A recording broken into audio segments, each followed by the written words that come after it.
That may be the greatest catch I've ever seen in my life. My dudes, let's get this going. I am so excited for this video. I put so much work into the research. So please hear me out until the end of the video. And what I really want from you is I want you to go to the comment section and let me know your thoughts, because I'm going to go through and I'm going to kind of rebuttal with a lot of people that push back on us talking about Mecole Hardman being an intriguing draft pick for this upcoming season. So I'm going to push back on that. I want y'all to hear me out because we have a lot of things to look at. And yeah, before we dive into the wide receivers that I think have league breaking upside this year, I mean, y'all see this beautiful sign behind us, Underdog Fantasy, our official partner for the 2021 fantasy football season. They have decided to do so many things for this channel and for everybody that's watching this channel. So first off, if you deposit $10 on Underdog Fantasy, keep in mind, this is a fantasy football platform for you to go out there and for you to get some drafts in. You can treat them as practice drafts. You can treat them as your main drafts, whatever you want. Real money fantasy football drafts. You deposit $10 with promo code FLOCK. Here's what you get. Hear me out. A, the satisfaction to know that you have done something to support this channel tremendously. And then beyond that, some less important things. You get $25 automatically added to your account. You get our 2021 draft guide. You get our 2021 rankings, our 2021 tiers, all of which will be updated all the way until kickoff of this season. And then beyond this, you also get our 2021 Dynasty Rookie Draft Guide that we wrote and published this summer. Now that's hundreds of pages of information, our rankings, our tiers, $25 added onto your account. They're paying you $25 to play in some fantasy football leagues. And also, Underdog Fantasy said if we get 10,000 people signing up with promo code FLOCK, we get 60,000 views every 48 hours. 10,000 people should be no problem. If we get 10,000 people signing up for promo code FLOCK, one or two of the people that signed up with promo code FLOCK, it's going to depend on how many signups we get, they are going to get flown to Tampa, Florida to go to a Tampa Bay Buccaneers game with me. We'll do a Florida Flock meetup after. We'll vlog the entire thing. It'll be extremely fun. So yeah, let's make sure we continue to grind towards that goal. Let's dive into these receivers now. Subscribe to the channel, drop a like. Let's get into it. And let's talk Mecole Hardman. Okay, so with Mecole Hardman, this is someone that we got a lot of pushback. I mean, when we said that he was an intriguing draft pick this upcoming season, the entire world lit on fire going, Mason, did you not know Mecole Hardman's not even the wide receiver 2 there? Mecole Hardman, he actually is only playing in 3 wide receiver sets. There are so many things that don't matter about that statement that I think it's laughable. Just because Mecole Hardman is not playing in 2 wide receiver sets, that does not mean he's not the wide receiver 2 that you want in Kansas City. Because we have to really have a deep understanding of how the Kansas City Chiefs run their offense. The first thing that we can look at is the Kansas City Chiefs only run 2 wide receiver sets on 25% of their plays. So 1/4 of plays that the Kansas City Chiefs are going to run, they're going to be in a 2 wide receiver set. Now, beyond this, what are they doing in those 2 wide receiver sets? Are those going to be the sets where Mahomes is dropping back? Mahomes is going to throw that deep ball, and that's where the majority of the passing volume is going to come from. Or are those 2 wide receiver sets when they're more so going to be trying to kill the clock? That way they can get the game over, because we know that when the Kansas City Chiefs, they get ahead. I mean, there's really no reason for them to continue to sling it. This is what we find all the time with these high volume offenses. You're going to see these teams run a ton of 3 wide receiver sets until they're in a position where they need to run the ball, until it's 2nd and 1, until it's the 4th quarter, 6 minutes to go, they're up 2 touchdowns. In those scenarios, then yeah, they're going to drastically change the run to pass frequency that they're naturally going to have in this offense. They're going to run a lot more rushing plays, and then look at the wide receiver personnel that they have. Obviously, Tyreek Hill, he has to stay on the field. Tyreek Hill has the body that he can go through and he can just change the game in one play. Now, beyond this, we know that why would you ever want Mecole Hardman in a formation where you're kind of telling the defense, we're going to run the ball here. We're going to have 2 tight ends out there. We're going to beef up this offensive line. Yes, we can run the play action. Yes, it would be advantageous to have a wide receiver out on the field in a 2 wide receiver set, but it's not crucial. It's honestly a very small piece of the puzzle with what we're looking at with Mecole Hardman. So you look at a Demarcus Robinson versus a tiny speedster in Mecole Hardman. Of course they're going to have Demarcus Robinson out there. They're going to need that run blocker. They're going to need the receiver that's a much better blocker. And now here with the Mecole Hardman, That's not why you're drafting him. You're not drafting him to go out there and be the blocker on some running plays. No, you're drafting him based on the upside that he possesses in the league's most prolific offense. Now, what we did in a video a couple days ago when we looked at some running backs with league-breaking upside is I went through and I went, okay, well, I think it's safe to say that Underdog Fantasy, what we just talked about earlier, use promo code FLOCK. The ADP that we can find in those drafts, given the fact that I believe generally those are going to be much better drafters because you have to be 18 years old to play on Underdog Fantasy. So all those 12, 13, 14, 15, 16-year-old kids, they're not drafting on Underdog Fantasy. They literally can't. You have to be 18 years old. And beyond this, every single draft on Underdog Fantasy is a real money fantasy football draft. So you're not getting a bunch of crap mock drafts that nobody cares about, that nobody really knows what they're doing because they're sitting there in a mock draft against the computer and not against real people with real money on the line. So we can safely say that Underdog Fantasy has a much better set of ADP compared to the exact opposite end of the spectrum. Where are kids that are 14, 15 years old? Where are they drafting? And I know a lot of people are going to be drafting in these leagues, and I don't want to come out here and sound like an ass and saying that you're a bad drafter if you draft here. No, there are a lot of great drafters on ESPN. But what we have to understand is when you're looking at an ADP list that's going to be an average, the bad drafters can completely alter that entire list to a point where it's not a useful tool for you anymore in trying to determine a player's value. So if we go to Underdog Fantasy, and keep in mind it's a little bit different, you have to start 3 wide receivers on Underdog, so their value is going to rise up a little bit. But regardless, the drafters on Underdog Fantasy are currently evaluating Mecole Hardman as the 41st receiver off the board with an ADP of 85. And if you want to come out here and tell me, Mason, you know what? I can't draft Mecole Hardman in that range. I mean, I'd rather have an Elijah Moore. I'd rather have a Rondell Moore. I'm going to say, okay, you do you. That's fine. I like Mecole Hardman there, but that's fine. But what we need to focus in on is the fact that the majority of fantasy drafts, Mecole Hardman isn't going anywhere close to there. In those ESPN leagues, Mecole Hardman currently has the ADP of the wide receiver 54. He has an ADP of 141 overall. Let's look at the receivers that are going ahead of Mecole Hardman in ESPN leagues. Corey Davis, Henry Ruggs, Marvin Jones, Cole Beasley, Jalen Reagor, T.Y. Hilton, all being drafted before Mecole Hardman. So if you're coming out saying, oh, Mecole Hardman, the most overrated player in fantasy, the biggest bust of 2021. Oh, cool call, bro. You're telling me that you'd rather have a player like a Corey Davis. You're telling me that that's that much of a decision for you and that he's a massively overrated wide receiver when he's being drafted behind those players? No, he is literally free right now. And if we actually look at Mecole Hardman and why I think the projection makes so much sense for this upcoming season. So with Mecole Hardman, we have to take a step back. He's only going into year 3. He's 23 years old. He's the same age this season that wide receivers in both Deebo Samuel and Terry McLaurin were their rookie seasons in that same class a few years ago. So you can kind of treat this as Mecole Hardman's rookie year. And beyond this, what so many people miss about Mecole Hardman is the fact that he was drafted as an extremely raw wide receiver. This is someone that was recruited to Georgia as a 5-star prospect as a defensive back. He was going to play corner in college. He gets to Georgia and he goes, well, it looks like maybe they want to transition me over to a wide receiver. So he gets transitioned to a wide receiver at Georgia, has nothing his true freshman year because he's learning how to play the receiver position. And that's not going to be a 1-year flip the switch, all of a sudden you're a receiver. It's more so going to be, hell, this guy has the physical traits. He can be anything. Let's make him a receiver. Yes, it may be a longer project because we know how crisp your routes have to be. We know how your hands have to be as well. And I know a lot of people want to see one drop in the preseason and lose their minds.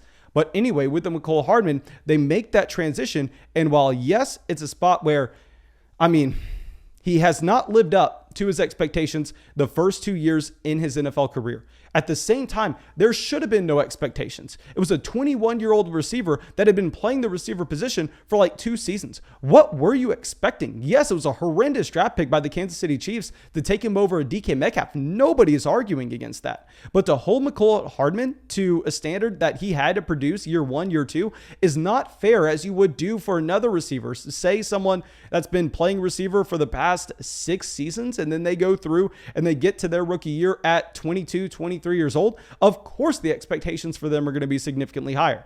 And now we're looking at Mecole Hardman going back to snaps, and he is going to be seeing way more snaps this season, way more snaps this year. Because we look, Sammy Watkins going over to Buffalo, Sammy Watkins did miss some time last year, but if we remove the game that he left early due to injury, he actually had 7 out of his 8 games played with 70% of the snaps for the Kansas City Chiefs. And if we look at Mecole Hardman last year, while yes, anybody who drafted him in fantasy was disappointed. That was your fault for drafting him last year. Last year was not the year to have Mecole Hardman. He was too raw and the situation was not there. But now Mecole Hardman's going from someone that only played, hear me out, only played 5 games last season where he saw over half the snaps for the Kansas City Chiefs in that offense. That is nothing. You can never expect a player who's playing 5 games with more than 50% of the snaps to be productive in fantasy. And we look at a Demarcus Robinson where everybody's going, Demarcus Robinson's the guy that you want in Kansas City. Demarcus Robinson's the wide receiver too. Well, Robinson played over 50% of the snaps in 13 out of 15 games last year. So Robinson was already having that role, and he had it for pretty much the entire season. And he had less points per game than Mecole Hardman. Mecole Hardman had the smallest role possible last year that's going to expand this year, and he still outproduced Demarcus Robinson. And I know we're going to get a lot of people in the comment section going, Mason, Byron Pringle, don't you know about Byron Pringle? He's going to be the wide receiver 2 there. He can actually catch the ball. Well, guys, I don't know how you've done your research into Byron Pringle. This is a receiver that's going to be 28 this year. And let's talk about Byron Pringle and how he has been through his entire NFL career leading up to this point where he's going to be 28 this season. So Mecole Hardman, a massive bust, a very disappointing year when he comes in, and at 23 years old, he's already had over 1,100 yards in his NFL career. Well, in the case of Byron Pringle, pause the video. Let me know what you think in the comment section. How many yards do you think he has had going into his age 28 season in his entire career? 330. Don't tell me this is a receiver that's going to be playing over Mecole Hardman, because if you're telling me that, you lose all credibility whatsoever. So Mecole Hardman, all signs point to him being the clear wide receiver 2 in Kansas City. And I said this on a live stream, and I think it really holds true. And it has to approach your fantasy philosophy and how you're trying to construct your roster. Because I think if you look at Mecole Hardman, you go, okay, maybe I draft him as my wide receiver 4. Maybe 70% of the time, he actually doesn't reach that threshold. Maybe 70% of the time, instead of being a wide receiver 4 in fantasy, he's, instead of a mid wide receiver 4, he's a low end wide receiver 4, high end wide receiver 5, and he doesn't pan out. Well, does that really matter? Does it matter if you're a low end wide receiver 4, high end wide receiver 5 versus a high end wide receiver 4? Like going out and drafting a Corey Davis, what's the real upside there? I mean, if we're talking about someone that has just the likelihood of going and breaking fantasy football, while yes, it's still extremely small for a Mecole Hardman, we can at least acknowledge that it's slightly larger because Mecole Hardman has a lot of outs here. So we know there are a multitude of things with this Kansas City Chiefs offense. They have possibly the best quarterback of all time, not named Tom Brady. And that is going to lead them to having at least an offense that is top 5, top 10 in passing yards. And that is the floor. That is worst case scenario. Now, it doesn't even matter if there's an injury in the offense. So what happens if all of a sudden Tyreek Hill goes down? Tyreek Hill goes down. Mecole Hardman becomes an every down player, and that volume's going to be there. We know the volume's going to be there because Mahomes is going to dictate that it is.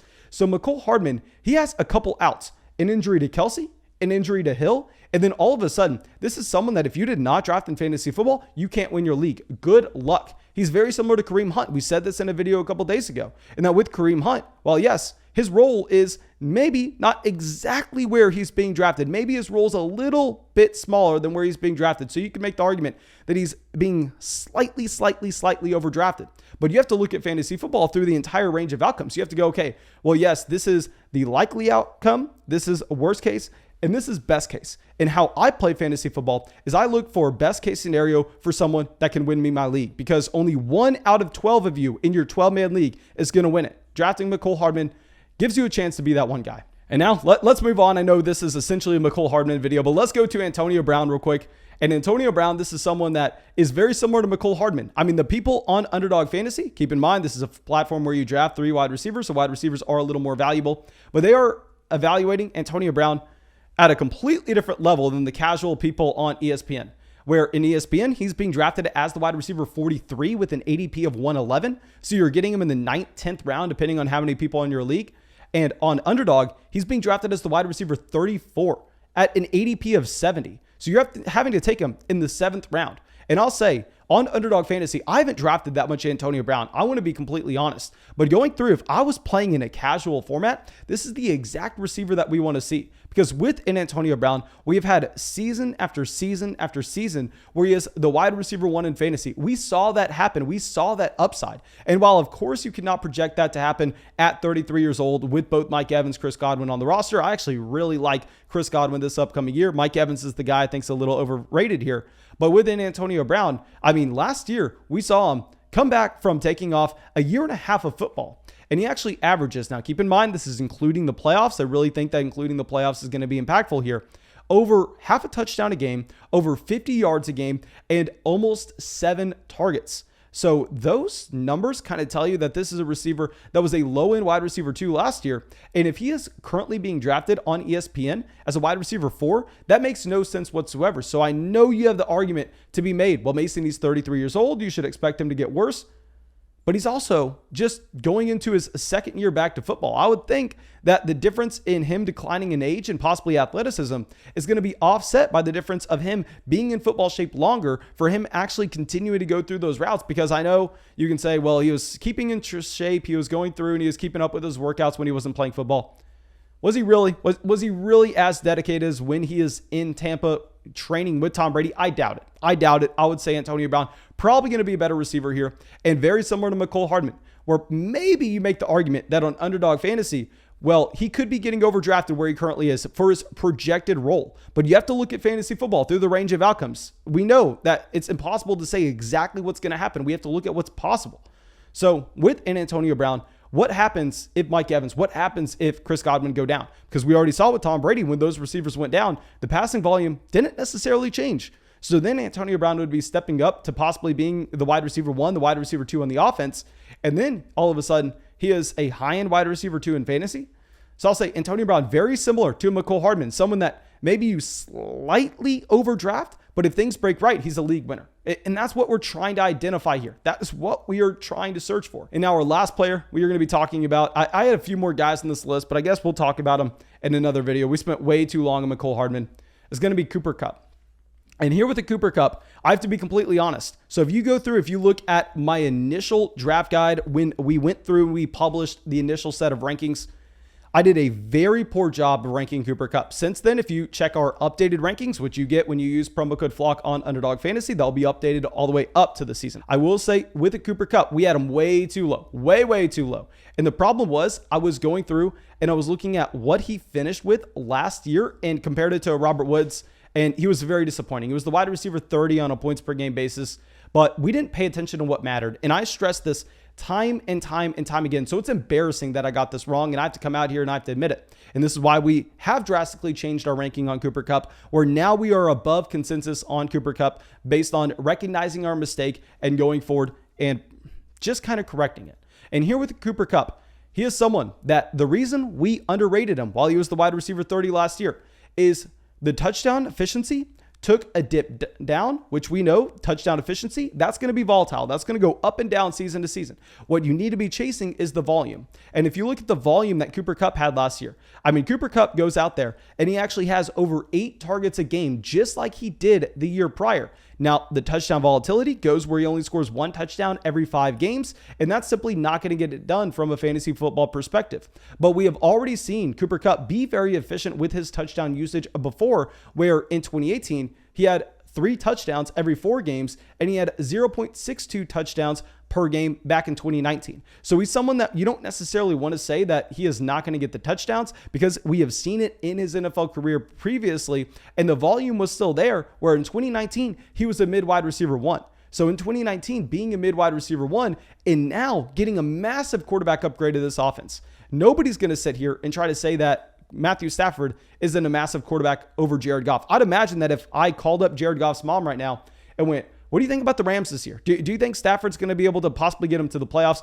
She's probably going to go, oh yeah, Stafford's a really good quarterback. I mean, Jared just kind of had to get out of there. Sean McVay couldn't really do anything with him. I mean, Matthew Stafford's going to elevate this entire offense. And at the same time, Cooper Kupp is going to see that touchdown volatility go back in the right direction. It's going to regress towards the mean. And that's what you want for a receiver that has that elite ceiling. We've already seen him be a wide receiver 1 in fantasy before. So if you look at the difference in draft price between Underdog and ESPN, keep in mind, I've already said so many times, underdog drafters, those ADPs are going to be way better to look at. I mean, the best thing that you can do, honestly, it just by using promo code FLOCK on Underdog Fantasy, is just get in a bunch of $3 drafts, because if you use that $10 deposit, then you get $25 added to your account.